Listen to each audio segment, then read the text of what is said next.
안녕하세요. 헤븐스타치플 박현웅입니다. 여러분의 한 주는 어떠셨나요? 하루하루가 주님 주신 소망과 기쁨으로 가득 넘치는 시간들 보내셨죠?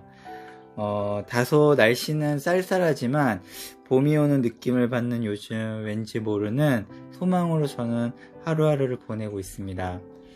제가 봄을 타고 있는 것일까요? 여러분, 저는요, 지난주를 보내면서 이런 묵상을 하게 되었어요.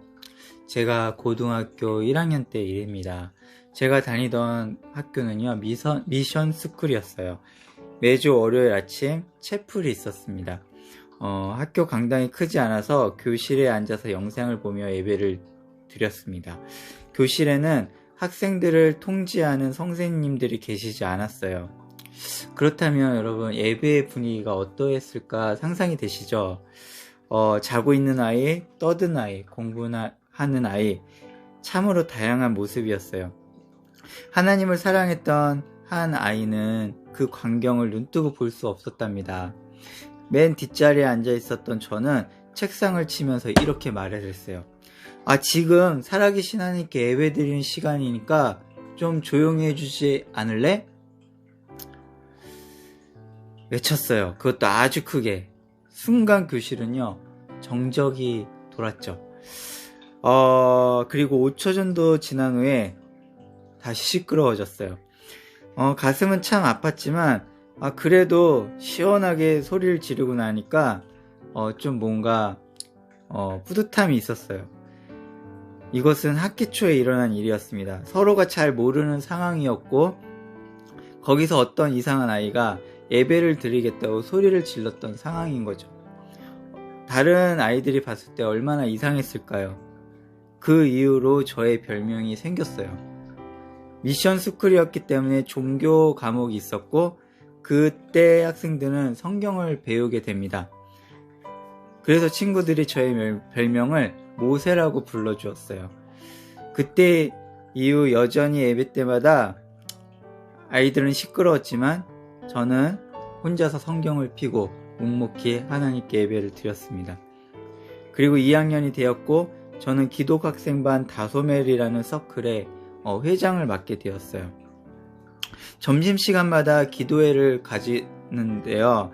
유독 친구 중에서 저의 이름보다는 모세라는 이름을 불러주던 친구가 있었습니다.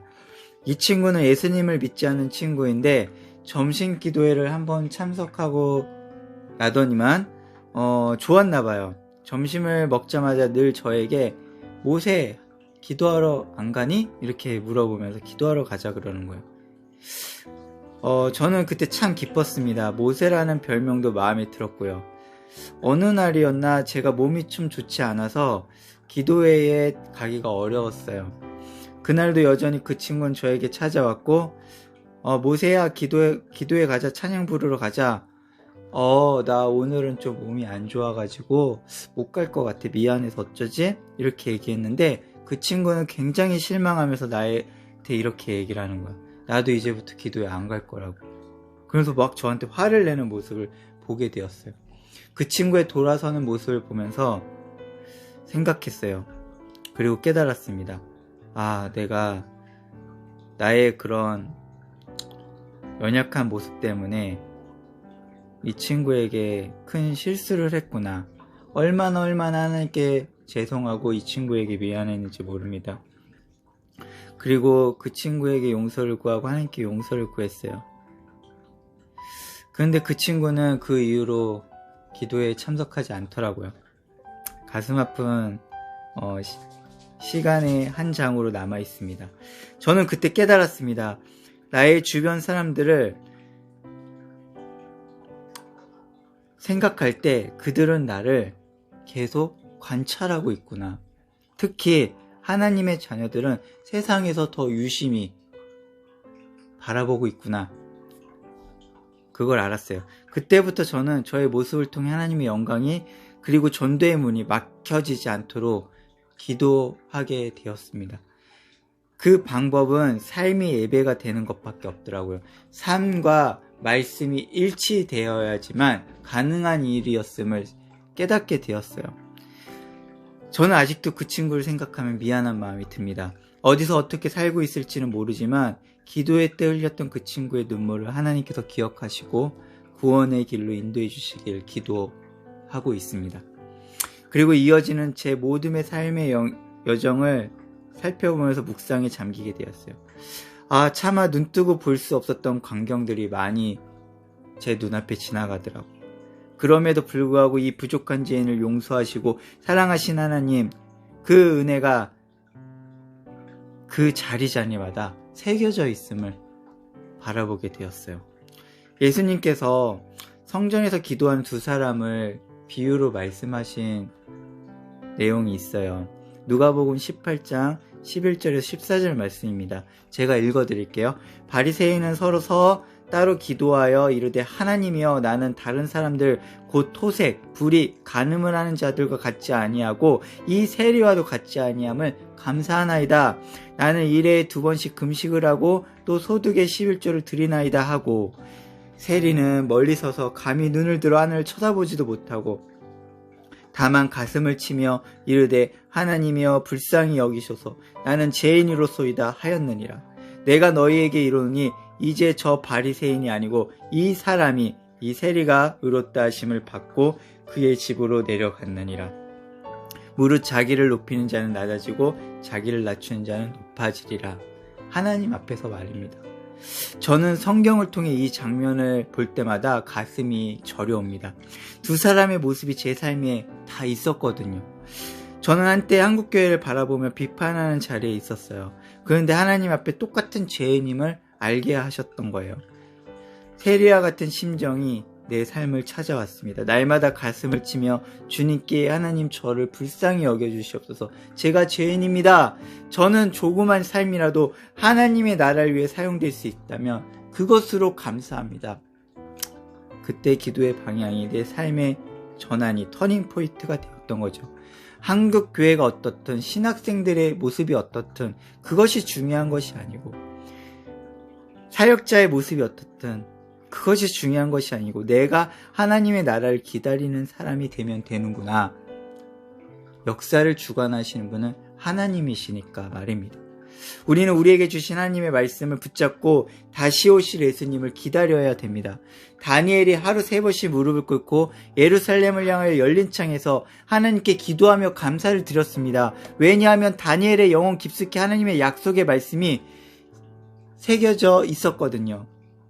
남유다가 멸망하기 전 예레미야 선지자를 통해 하나님께서는 70년이 차면 다시 이 나라가 회복될 것임을 명하셨죠. 그것을 굳게 믿었던 거예요. 다니엘이 목숨을 걸고도 하나님을 향한 믿음과 신뢰를 지켰던 이유가 바로 하나님의 약속의 말씀이 있었다는 것입니다. 아브라함의 하나님, 이삭의 하나님, 야곱의 하나님께서는 그 말씀하신 것을 한 번도 어기신 적이 없다는 것을 다니엘은 믿었고 그렇게 들었고 그렇게 배웠던 거죠. 오늘 본문은 한 인물을 소개하고 있습니다. 저는 오늘 이 본문 속의 이 인물이 마치 다니엘 같은 그런 신앙을 가진 그 믿음의 소유자였다는 것을 말씀을 통해서 깨닫게 되었어요. 본문을 한번 들어가 볼까요? 예수님께서는 제자를 부르시고 계시는 장면입니다. 세례 요한의 제자였던 안드레 요한 그리고 시몬 베드로와 빌립 한 명, 2명 부르시는 장면을 요한복음 1장에선 다루고 있었어요. 빌립이 예수님을 만났고 빌립은 그 친구 나다나엘에게 예수님을 소개하러 찾아갑니다. 나다나엘은 예수님의 12제자 중 바돌로메의 다른 이름입니다. 나다나엘이라는 이름은 히브리어로 하나님이 주셨다라는 하나님의 선물이라는 뜻을 가지고 있죠. 예수님께서는 나다나엘을 이렇게 성경 속에서 평가하고 계십니다. 보라, 이는 참으로 이스라엘 사람이라 그 속에는 간사한 것이 없도다. 저는 말씀을 묵상하면서 나도 나다나엘처럼 이렇게 칭찬을 예수님께 듣고 싶다, 이런 소망이 생겼어요. 나다나엘은 하나님 나라를 기다리는 사람이었습니다. 마치 다니엘과 같이. 빌립이 나사렛 예수님을 만났는데 모세가 율법에서 기록하였고 여러 선지자가 기록한 그분이시다, 메시아다, 이렇게 소개했거든요. 그런데 나다나엘은 나사렛에서 무슨 선한 것이 나올 수 있어? 이렇게 대답을 합니다. 이것만 보았을 때 나다나엘이 좀 인격적으로 부족한 사람처럼 보이지만 나다나엘은 성경을 많이 묵상하고 잘 알고 있었던 사람이었음을 증명하는 장면이기도 한 것이죠. 메시아는 베들레헴에서 태어나야 됨을 구약 성경을 잘 알고 있었던 나다나엘은 알고 있었던 것이죠. 그런데 출신이 나사렛이라고 하니까 성경을 믿고 있었던 나다나엘은, 즉 바돌로메의 반응은 예수님을 비꼬는 뉘앙스의 대답이 아니었고 메시아는 나사렛 출신이 아닌데 라는 의문이 들어서 그런 대답을 하였을 것이라 저는 이렇게 유추해 보았습니다. 나다나엘을 향한 예수님의 평가를 우리가 들여다보면 그것이 더 확실하다는 것을 우리는 깨달을 수 있어요. 이는 참으로 이스라엘의 사람이요 참된 하나님의 사람이라. 이것은 참된 하나님의 백성이라는 의미겠죠. 또한 그 속에 간사한 것이 없도다. 여기서 간사하다라는 단어는 헬라어로 돌로스입니다. 미끼, 속임수, 올무, 거짓된 등으로 번역됩니다. 하나님 앞에서 심령이 가난한 자였고 무화과 나무 아래서 묵상하며 기도하는 자였습니다. 이것을 어떻게 유추할 수 있나요? 그것은 나다나엘을 예수님께서 빌립이 너를 부르기 전에 네가 무화과 나무 아래 있을 때부터 내가 보았다 이렇게 말했을 때 납비여 말씀하시마자 나다나엘의 반응을 통해서 우리는 확인할 수 있는 거예요. 어떻게 말을 합니까? 대답을 합니까? 나다나엘이 납비여 당신은 하나님의 아들이시오. 당신은 이스라엘의 임금님이십니다.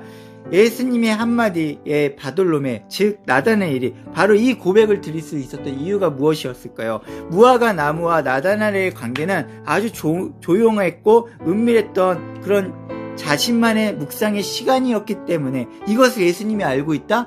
그것에 대해서 쾌취한 거죠. 예수님은 보통 분이 아니시구나. 그래서 바로 성경을 사랑했던 나다나엘은 예수님을 알아본 거죠. 하나님의 아들이심을 말입니다. 저는 이렇게 유추해 보았습니다. 보라, 박현욱이는 참으로 하나님의 나라의 사람이요 그 속에 간사함이었구나. 이런 칭찬을 예수님께 듣고 싶습니다. 여러분들도 이 칭찬을 듣고 싶지 않으신가요? 예수님을 하나님의 아들로 메시아로 알아보았던 나다나엘은 말씀과 기도 속에 살고 있었다고 우리는 생각해야 됩니다. 그렇게 생각해 보아야 됩니다. 지금 우리의 삶 속에 말씀과 기도가 채워져 있나요? 내가 원하는 기도 그런 거 말고 진정 하나님의 나라를 꿈꾸는 기도 말입니다. 말씀을 보면서 우리는 지금 분별할 지혜를 성경 하나님께 구해야 될 시대 속에 살아가고 있습니다. 그동안 한국교회는 교회 안으로 모이기에만 집중했다면 이제는 삶의 현장 곳곳으로 퍼져나가야 될 때입니다. 우리는 마지막 때를 살고 있기 때문입니다. 예수님이 언제 오실지 모르지만 예수님 우리가 기다리고 있다면 세밀히 다가오는 예수님의 음성에 우리는 반응하게 될 것입니다. 어떻게요? 한 영혼을 천하 만물보다 귀하게 여기신 하나님의 아버지의 마음이 있다면 나의 편의와 만족을 위한 삶이 고단해지게 되는 거고요. 하나님의 시선이 머무는 영혼들을 향해서 우리의 믿음의 인지는 작동하게 될 것이기 때문입니다. 저는 앞서 고등학교의 일들을 묵상하면서 저의 부족함을 돌아보는 시간을 가졌어요. 나 하나의 행동과 말 한마디가 얼마나 중요한지, 그래서 우리는 날마다 삶의 예배로 주님께 나아가야 됨을 저는 깨닫게 되었다고 말씀드렸잖아요. 예배는 희생이 필요합니다. 나 자신의 부인이 필요하고요. 상한 심령을 가지고 아버지께 나아가는 것이 필요합니다. 이러한 자들을 아버지께서는 기뻐하시는 것이죠. 우리나라 청소년들이 미전도 종족으로 구분되어졌다는 것을 알고 계셨나요? 저는 그 얘기를 들을 때 큰 충격에 사로잡혔습니다. 제가 미용을 하면서 미혼 현장에 있는 많은 젊은이들을 만나게 되는데요. 하나님을 이들이 알지 못하기 때문에 세상적인 향락과 쾌락과 제약의 그런 길로 걸어가고 있는 모습을 바라봅니다. 죄인지를 모르는 거죠. 그것에 젖어 있는 모습을 보게 됩니다. 저는 주님 앞에 기도의 제목이 있고 꿈을 꾸게 됩니다. 저의 삶이 하나님께서 기쁘시게 받으신 예배가 되고 찬양의 고백이 되어 그것이 저 공허한 영혼들에게 흘러가게 하여 주시옵소서. 저의 행동 때문에, 말 한마디 때문에 영혼들이 상처받지 않게 하여 주시옵소서. 고객님들의 머리를 하면서도 저는 늘 이 기도를 드리고 있습니다. 나다나엘, 우리 예수님께서 나다나엘처럼 우리를 칭찬하는 그런 자들이 되기를 기도하면서 한 주를 보내면 어떨까요? 그런 한 주, 새로운 한 주 맞이하시는 여러분들의 멋진 시간 되기를 기도하겠습니다. 여러분 사랑하고 축복합니다. 감사합니다.